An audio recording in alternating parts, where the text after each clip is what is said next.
Yeah, well, I just don't really like Nando's in general. That's what I mean. How do they get so many chickens? Where are they getting them from? It's just you can't have that many chickens. Like you can't be getting good chicken that way. What, the sluice? Yeah, via the sluice. Via the sluice, yeah. Yeah, that's not sluice chicken.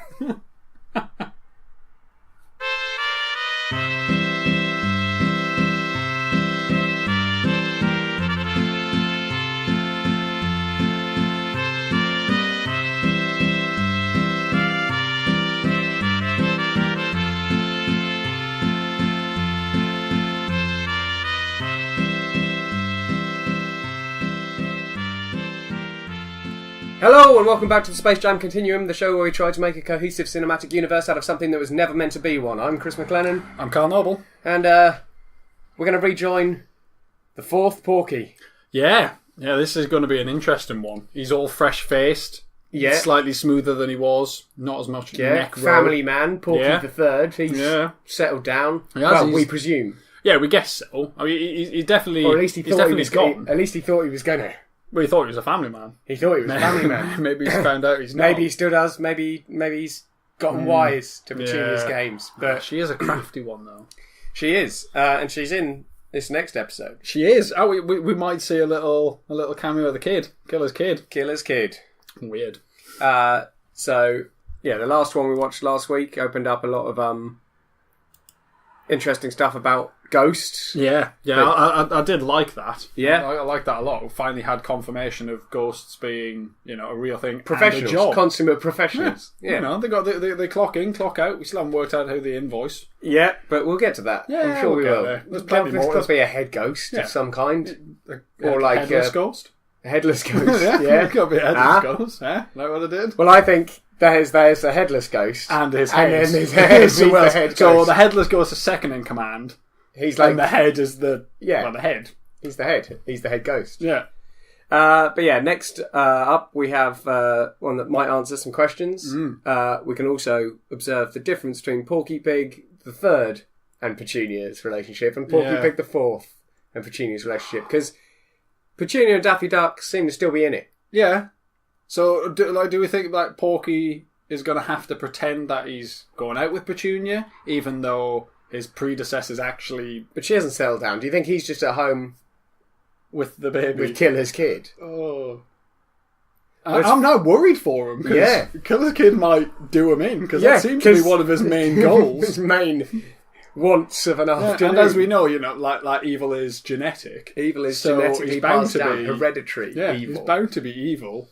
But Daffy's a cameo on this one as well. Yeah, we've got a cheeky Daffy. Is he going to be the same style cameo as Porky was? Where it was just a picture and he was torn down? Yeah, by Happy Rabbit. I mean, obviously Happy Rabbit doesn't do it in this one. He'd be mentioned. Well, maybe not. Maybe Petunia tears down Daffy's. Let's find out. Let's watch Naughty Neighbours, October the 7th, 1939.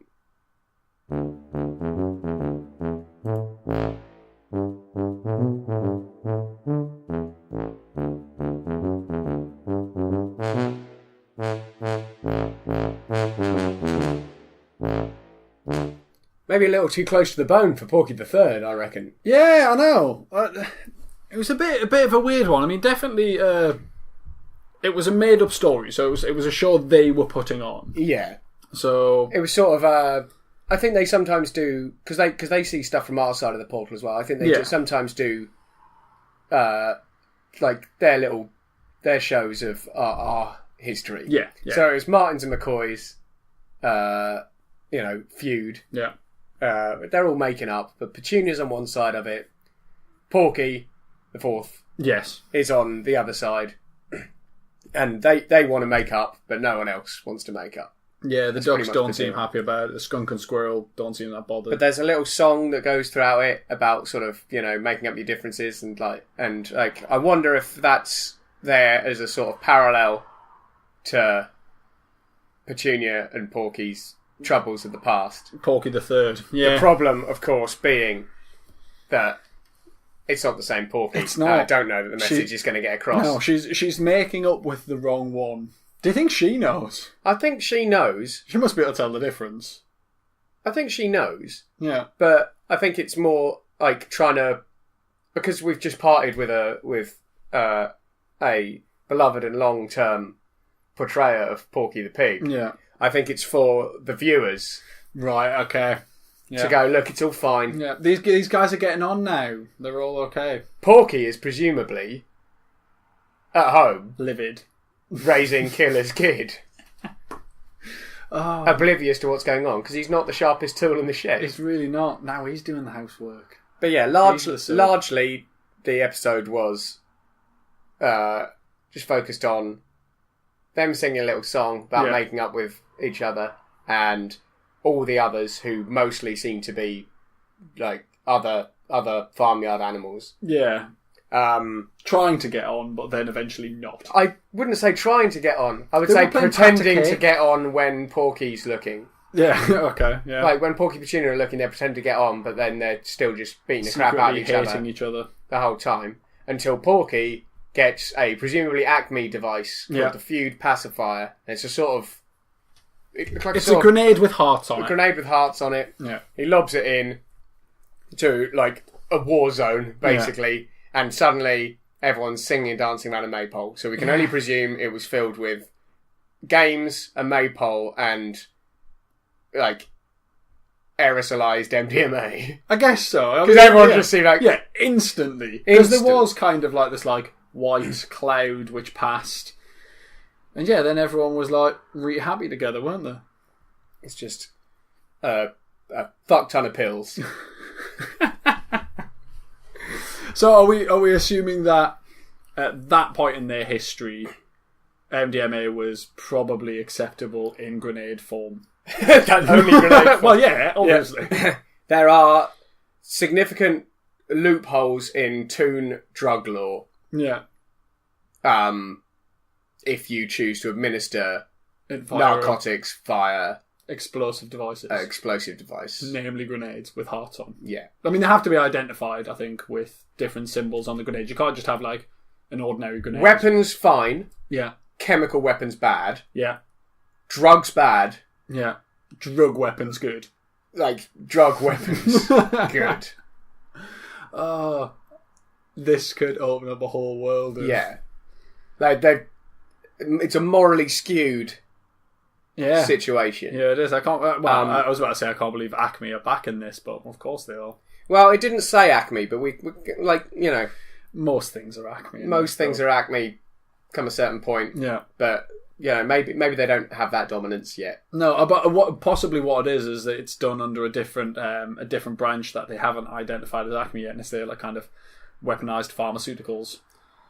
Something snappy like that. Yeah. You know, classic. Yeah, the classic Acme weaponized pharmaceuticals branch. It's just short and snappy. What else was curious in the episode? Daffy wasn't in it.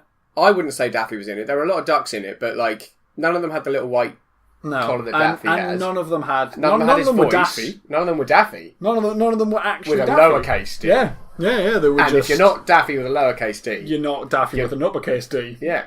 That's Daffy 101. Yeah, that is the laws of physics. Yeah. Right there. And chemistry. Physics. And biology. All science. All the sciences. Yeah. And humanities. Yeah. Okay. It's a rule, that's what it's saying. Yeah. Yeah, I don't think Daffy was in that. It said he was in it for a cameo. The only one I thought could be Daffy might be the one that was like next to them and small with the beard, who was playing pat a cake with the chicken from the because other of the beard, you couldn't see if he had or had not a collar. But they did a curious thing at one point, like because Daffy normally portrayed as the same size as Porky. Yeah, but in this, it was like the ducks and chickens were portrayed as significantly smaller. Yeah. So I think that's when they do a version of something from our history, because obviously like the Martins and McCoys, like that was it was a thing. From our world. When they do a version of our history, they go, well, in their world, right, cows are bigger than pigs, bigger than ducks, so we're going to have to do some trick of the camera sort of stuff. So kind of like Lord of the Rings sort of thing. Yeah. Where they made... Yeah, Daffy's on his knees. In a ditch. In a ditch. Crafty. Yeah, there was talking cow. Yeah. But obviously, but because it was framed as a story, then it was an actor. Yeah, cow actor. It was an actor. It's not his ideal role. Well, he wants to play the Dane, but it's not. It just wasn't. He's got to work his way up to that. I think Daffy's missus might have been in it. Kind of looked like her. Yeah, but then again, I think any duck in a bonnet is going to look like Daffy's missus. That's a good point. We're not good enough at telling them apart. We're really, are we? pretty racist. Yeah. When it comes to pigs, we're pretty good at. Yeah. Tell the difference between those. Daffy, I'm always looking for that little white collar. Yeah, that's what's not there. Because if it's not the white collar, you're just like, well, that's just a duck. It's just a duck. Yeah. But then we've seen ones that aren't that have the collar that aren't Daffy as well. Yeah, that is true. Or just multiple Daffys in an episode. Yeah. But maybe that was sort of like playing multiple roles in the same job. Yeah. It was like the nutty professor. Yeah. Well, he's playing the barber and people in the barber shop. Yeah, you're getting your money's worth for Daffy on that one. But yeah, that didn't answer very much. But Petunia's still there. She's still in the role. She hasn't given up much for the family they haven't life. changed her. I assume at some point maybe they will swap her out. I don't know. Well, she's in a number of episodes for a long time. She doesn't stop being in them. Yeah, as long as Porky's in them. But Porky didn't need to stop being in it. No, but I'm guessing at some point they're going to have to change Petunia because she's just going to get too old for the role, isn't she? In 60 years' time. We'll find out. It's going to look weird. We'll find out. If they keep changing Porky out, he keeps, I don't know if they will keep changing Porky out. I think, it's possible that Porky, would look pretty much the same for a long time because we don't know how long, their aging cycle is. No, that is Porky true. has ducked out this time, not because he got too old for the role, but because he wanted to settle down with his kid. Yeah. Quotation marks on the podcast again. Yeah. Damn. We should stop doing that. We should. Professionals, come on now.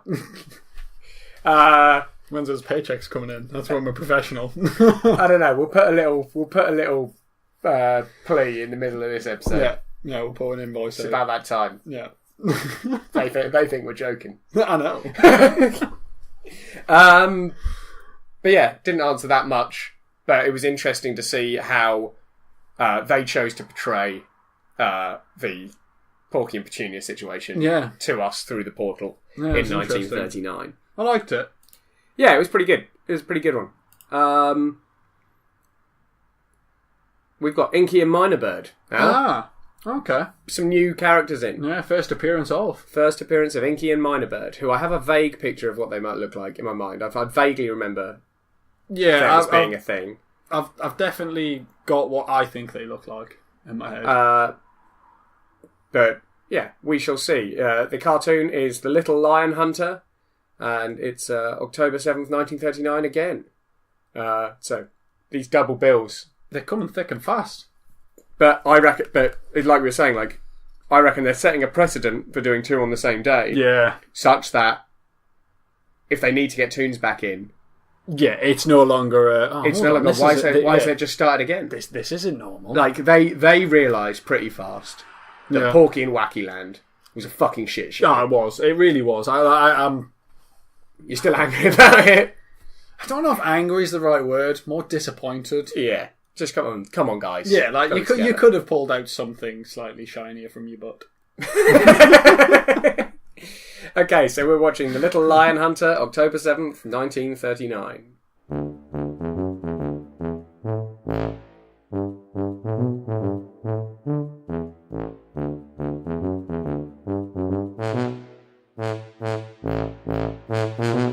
False alarm. Yeah, we're not watching that. Yeah, no. Minor Bird is how I remembered. Yeah.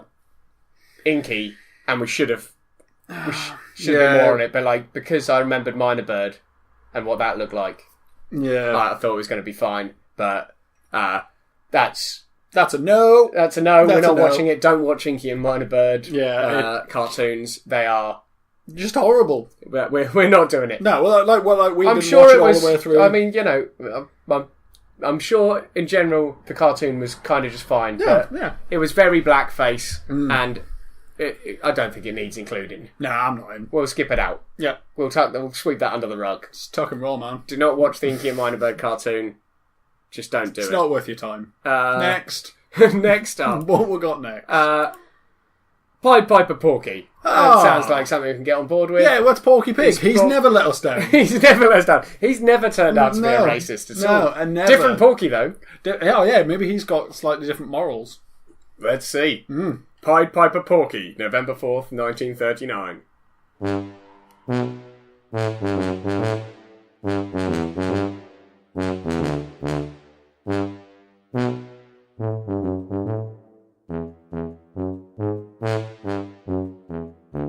Talk us through that, Cal. Classic Pied Piper story, isn't it? You know, you've got Porky Pig. He's just rid the town of Hamlin of rats, and he's doing a little parade, little happy time. Yeah.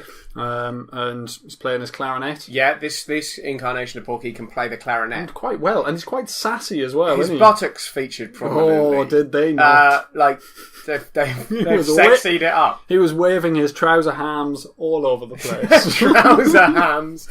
And again, then I like it. And then a rat came out and was like, "Oh, I ain't falling for none of that shit." Obviously, this isn't. I'm paraphrasing. This isn't the script. Paraphrasing here. I ain't falling for none of that shit, and he, nicks off into a hole, drills himself a hole into the skin with his face, with his space hole. Porky's like, "Oh, I'll show you." Plays a little clarinet, puts a mousetrap outside, and little zombie rat comes out. But I don't know what he's expecting. He uses a mousetrap to try and catch a rat. It's just silly, isn't it? It's just silly. It's not even in the words. So Mouse doesn't fall for it. He goes back in his hole, so he gets out the old-fashioned mousetrap, which is a cat in a box. Yeah. And then we just have a classic chase scene going on. Yeah. Cat chasing the mouse. Yeah. But the cat refers to as a mouse. It's definitely a rat. Yeah, it's definitely a rat. But the thing is, when the cat first saw the rat, jumps up on a table and looked like lifted his skirt up, had high heels on, and what looked like human legs. So, human dressed as a cat, maybe? Well, I'm not sure. Yeah, so that's what I figured, because this was definitely like another sort of performance episode. Yeah. The rat using toon powers, which I think we pretty much established at this point that if it's a performance, it's sort of accepted. Yeah. It's deemed as just... Because the rat had gloves, so he's done his trouser test. Yeah. Talking. He's talking. Yeah, he's doing all He's sorts. probably a stand-up guy. It's hard to be like, he uses his toon powers in the performing arts. But then you've got... when the cat's scared, it lifts up sort of its skin. It's got human legs. So we've got to presume that at that point, at least, it was a human dressed as a cat. Yeah. Which to us, it's like, ooh, that's amusing.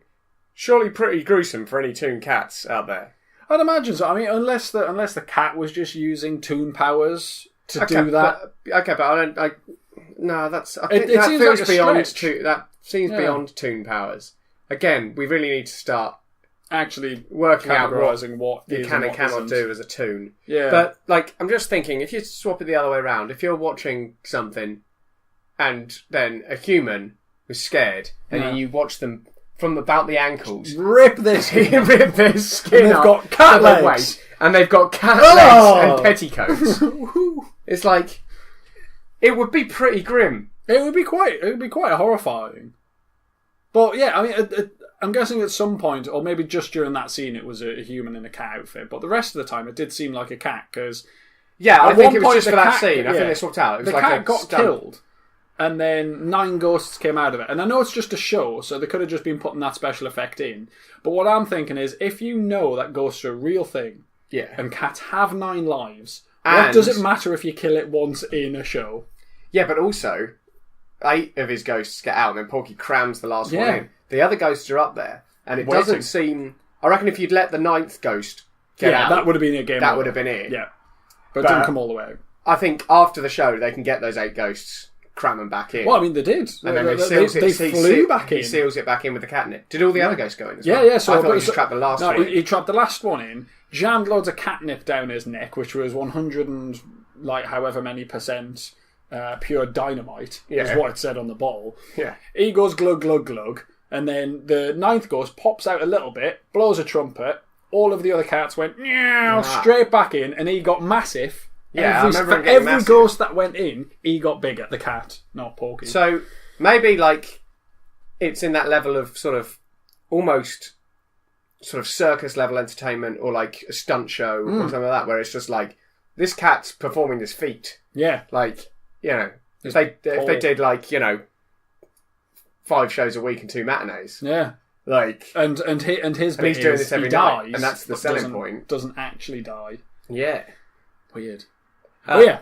The other thing we thought, which we hadn't really raised in the Porky situation, is that this is the first time, to our knowledge, that the Porky the pig role has gone out of the family. Because we thought it was Porky's granddad, Porky's dad very briefly, Porky, and then it's this new kid on the block. Yeah, so chances are it's not called Porky. Could be a distant cousin. I guess he could be called Keith Pig. But the thing is, like we've seen, because we saw early on, like Porky's family when we had the reading of the will. Yeah, there was quite a lot of family members. But they were all quite big. They were all They've quite had to big. find another pig of diminutive stature. Do you think, like Porky Pig, is like the equivalent of having like a dwarf in a role? Potentially. So you're thinking of something like Willow? Yeah. Potentially. Oh, except his dad definitely grew up. Like his dad was big at that point. Yeah, but it's possible it's possible that Porky is just short for a pig. That's true, but it's just that like all his brothers and stuff were quite big. Were big. Yeah, or possibly it actually just works as when you're having kids, you've got a certain amount of size to give, and for every child you have, they get smaller and smaller and smaller. So if you give birth to all of your kids, diminishing returns. Yeah, exactly. So you've got a certain amount of size, and if you put all of it into your first kid, after that they're going to be smaller, or you can try and even it out per child. So it's your choice. So for like in Daffy's case, his missus, they had like four kids in one go. Yeah. So they're all going to be the same height. Right. Because they obviously leveled it out. Yeah, they evened it out. Okay. So, I mean, I'm just putting it out there as an option. It's an option. I'm not saying that that's actually what I think it is. I'm just saying, I'm spitballing here. Spitballing. It's like, we'll roll with it for now. Yeah. Shall we get the coffers out? Yeah. That seems fair. Bad time, innit? I think it is. It's about time we start asking for some coins.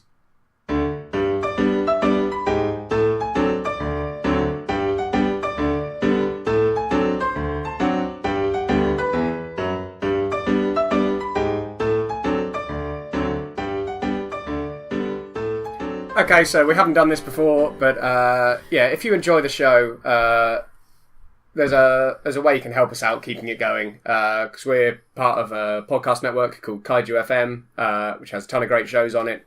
But it costs money to keep that there. It does, as with everything. So we've set up a Patreon account, and if you enjoy the show, please consider donating to that. Basically, it will.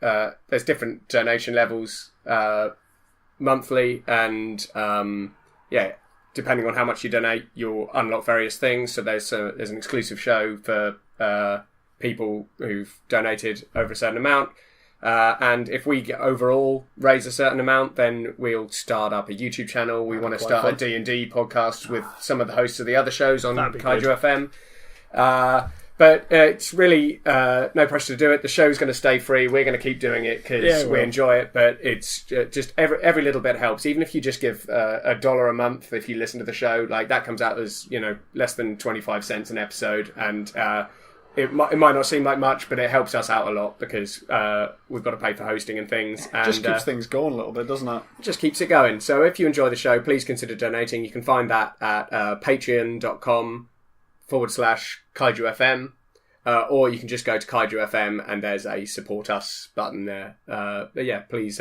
consider giving if you enjoy the show. Thank you. Give it a click, have a look. You like films, right? Of course you do. Everyone likes films. Well, Sam and I, we really like films. I mean, like, we love films. So, we got together and made a podcast called The Prestige. Every Monday, we get together and we talk about our film of the week. Currently, we're in season 3 and we're doing Directors of the Week. Each month, we do a different director and we talk about their 4 films. If you like movies like we like movies, please come along and listen to us. You can find us here on Kaiju FM or anywhere you can get podcasts. Cheers!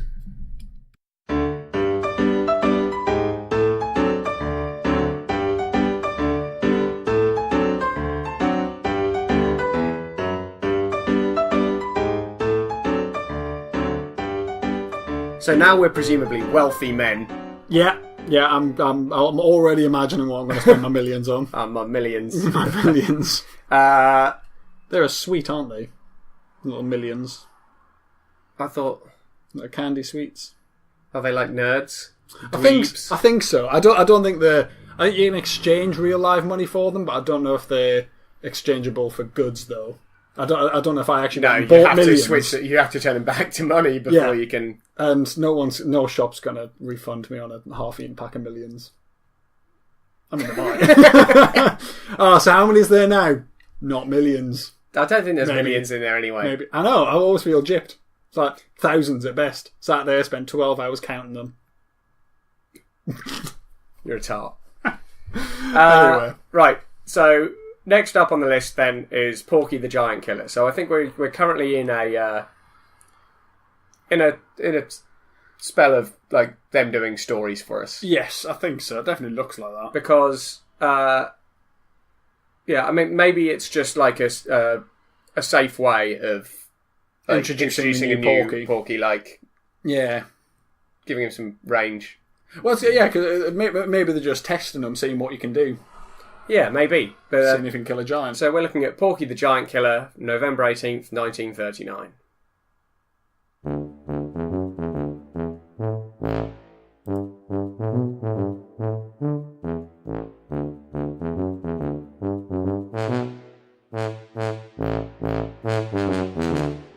Porky's really fucking small. He is, and giants are real. And giants are real. That's 2 things we're taking away from that episode. Yeah. So, Porky... it's quite a high-budget episode. Yeah. There's a lot of extras.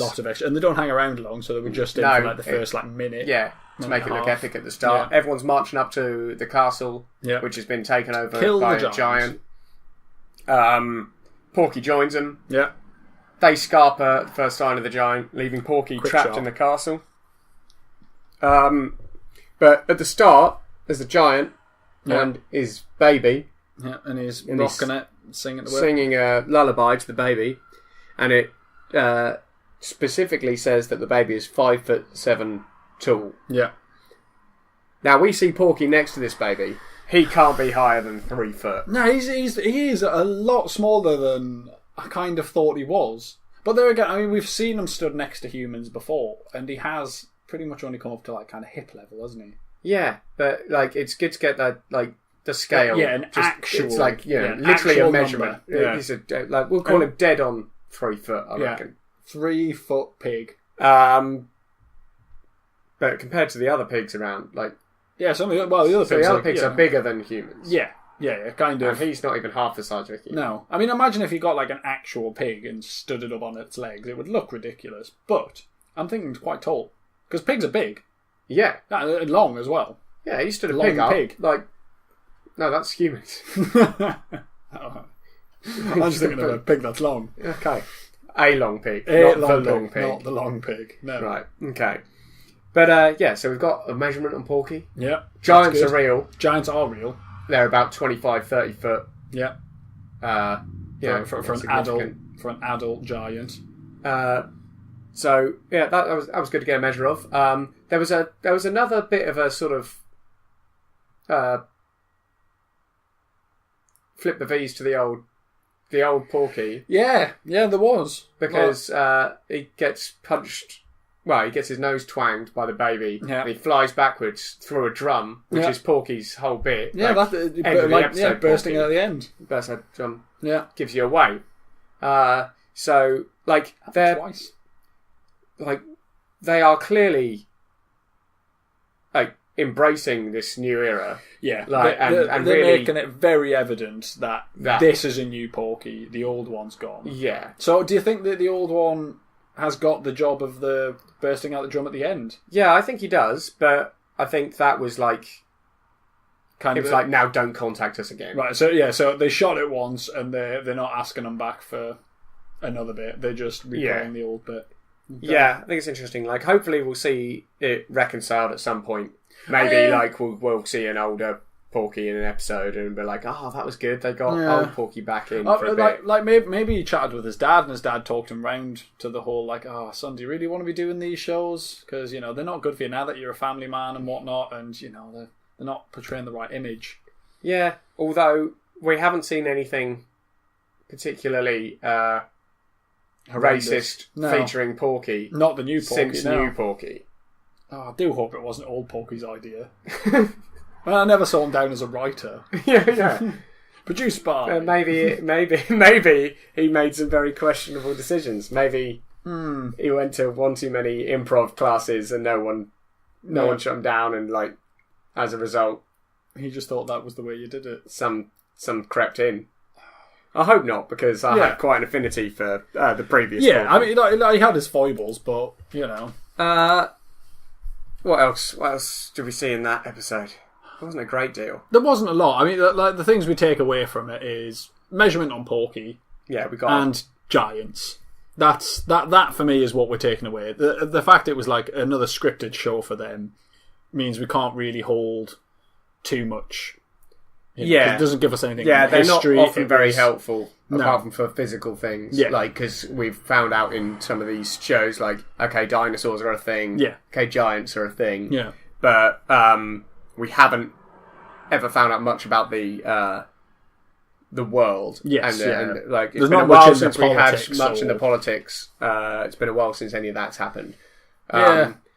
But So I'm these hoping the shows- next Porky one, the film fan, will, because that doesn't sound like it's going to be a show for us. We'll answer some stuff, but before that, we've got a Sniffles number. Sniffles and Bookworm, another cheeky new chappie. Let's hope it's not racist. First appearance of Bookworm. First appearance of Bookworm, but last time we had a first appearance was it didn't work out well for us. earlier today, and it was not so great.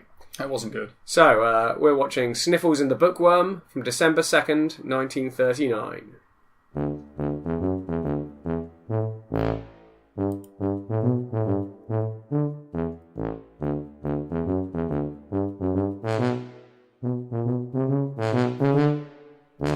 Have you seen Dumbo? I have seen Dumbo, yeah. Do you know the scene where he gets drunk and there's all those pink elephants? Yeah. That's what that reminded me of. Yeah, I can kind of see I that. thought I was drunk. You thought you were drunk. You didn't think they were depicting a drunk character. You thought you were drunk. Yeah, I thought I was drunk. I thought that was a tequila worm. I don't think it was a bookworm. Because that made no sense. Okay. So let's move through that then. Okay. So, right. I've wanted a few things here. Okay. Firstly, I've noticed all the Sniffles ones seem far more European in setting, which does further support the Fievel Yeah. Because parallel. I'm sure Fievel was from Germany. Somewhere that I can't remember exactly definitely where. European, because otherwise when he went west, it would have been an American tale. Yeah, exactly. It would be Fievel Goes West, a Japanese tale. Yes, exactly. Which would have been, it would have been good, That's the but third very one. different. Fievel Goes West again. Fievel goes further west. So, yeah, he's there. Sniffles doing his Fievel thing. He was very Fievel as well. He was very Fievel. He's happy-go-lucky. Yeah. He occasionally has a bout of bravery, Yeah. and it's a mistake. He gets himself in a pickle. Well, that's it. Like he was chilling out in a bookshop. He's having a sleep next to a book, and a bookworm comes drilling through book. Yeah. And falls out. His glasses fall out. He ends up quite shocked that there's a mouse there. Because the mouse is quite big compared to the bookworm. Bookworm runs off, goes and starts waking up his mates, who are characters out of books. Yeah, so I was wondering, because we've seen pictures come to life before, but normally not entirely, like within a certain sphere of influence, right? Like Like when the giant was sleeping, he would blow the boat out of the picture, but then it would be retracted back into the picture. Yeah. But I wonder if it's a specific ability of the bookworm. Like, if anyone else opened that book, it would just be a book with pictures. But if the bookworm opens it, it's just like a box and the characters are in there. Okay, so what I'm thinking is a lot of them because he seemed to be drilling his way through a lot of books, I'm thinking that book dust has hallucinogenic effect, and he's just seeing shit. Right. That's because it's either that or he can make those characters come to life. But the thing that stops that working for me is that Sniffles can see him. Yeah, but he's around all that book dust as well. He could be off his You reckon tits. it's just just in the air? They should all be wearing a... Yeah, I think there's a bookworm chomping through that much stuff. Yeah. Should really it's bad have a mask on. Yeah, so possibly it's something that they make the pages out of. It's either that or, like you say, the bookworm's got a special power that allows them to kind of bring the characters out, or the, pixies exist. No, but I don't think so. I think they're definitely the characters from books. They are definitely the characters from the books. And, like, their size was definitely limited by the size of a book. Like, the big monster was almost like he could, He was huge. Yeah, but he filled the book. Like, when it opened, it was like a coffin. He'd come out of it. Yeah, they're chased by Frankenstein's monster, basically. Was it the bookworm who knocked into that? Because it didn't just open, something happened. I'm fairly certain the bookworm rolled into it and knocked into it. Possibly. Because it was the bookworm that basically went round, which supports the idea of it being the bookworm power. Yeah. And the other characters can do it, it would seem. Yes. Because the Pied Piperish character, or Robin Hood, or whatever. Yeah, I thought it was Robin Hood to begin with, but then he whipped out the clarinet, and then they were all playing. So that put me back to Robin Hood. Yeah, but he knocked on another one and got the Viking guy out. Yeah, he did. But yeah, then they mostly play in a funky jazz band. Yep. For a while. There's a lot of singing. Pissed off the Frankenstein's monster. Yeah. And yeah, because I think he's always pissed off. Because I thought he was woken up by the Yaz. He might have been. But in the end, Sniffles hides. He's chasing Sniffles and trips him up, and he falls off the shelf. Loud bang. And because he saved Bookworm from that, then they're all buds at the end. Bookworm's now his friend, gives him a little kiss at the end. I mean, it's listed as first appearance of Bookworm, which says to me Bookworm's coming back. Yeah, so probably with Sniffles. Yeah, we'll probably be able to see whether or not he demonstrates these powers again, or whether or not it is just a drug in the air. Because we've seen books acting like books, so that can't just be how books are. No, and we've seen pictures sort of come to life, but not like that. Not on that scale. No. So I think that's going to have to be answered in future episodes. Yeah, I think so. But there's some solid theories there. Yeah, and it was nice to see a whole episode with Sniffles in and not have to go hunting around for bits. Yeah, we didn't have to do it in bits. We didn't have to, get the gist of it in Spanish. It's good. No, it was good. I quite like the Sniffles episodes. Yeah, there's something quite quaint about them. Yeah, but again, it's that different vibe. Yeah, it's it's warming. Is it like? I guess this is the equivalent of like art house. Yeah, it's like let's get some European. Yeah, it just feels quite. Films it's got that warming Christmas feel about it. Yeah, it does. But I think that's because we're looking at and going that's final. Well, yeah, there is that, and it was set in a snowy place. It was set in a snowy place. That kind of helps with the Christmas vibe. But yeah, I think we will have to resume next week, I think. By the looks of it. At which point we get the film fan and another Two Curious Puppies job, and then we are into 1940. Oh, wow. And do you know what happens at some point in 1940? I'm pretty sure. Go on then. Bugs. I don't know if we'll get there next time, but we're ploughing on through. And Elmer. Yeah, Bugs and Elmer. Bugs and Elmer. Wow. Full on. Decade. So yeah, tune in next week. Or if you don't want to, don't do that. But we'd like it if you did. Yeah, I'd advise you do, because otherwise you'll never get this massive cliffhanger. Yeah, you'll never get the answers to any of these questions. No, you'll never get the bugs. You'll never get to bugs. Nope. So, may as well. You'll never get to Sylvester. You'll never get to Tweet. You'll never get to Marvin the Martian. There's Yosemite so many. Sam. There's so Roadrunner. many. Wile E. Coyote. They're all coming in the golden age, but that's sort of 1944 to 1964. That's Some big times ahead. There's some big times ahead, but soon. Oh, Get our Bugsy boy. Oh, Bugs. I'm looking forward to it. But we'll see you next week. Yeah, catch you in a bit. Bye. Bye.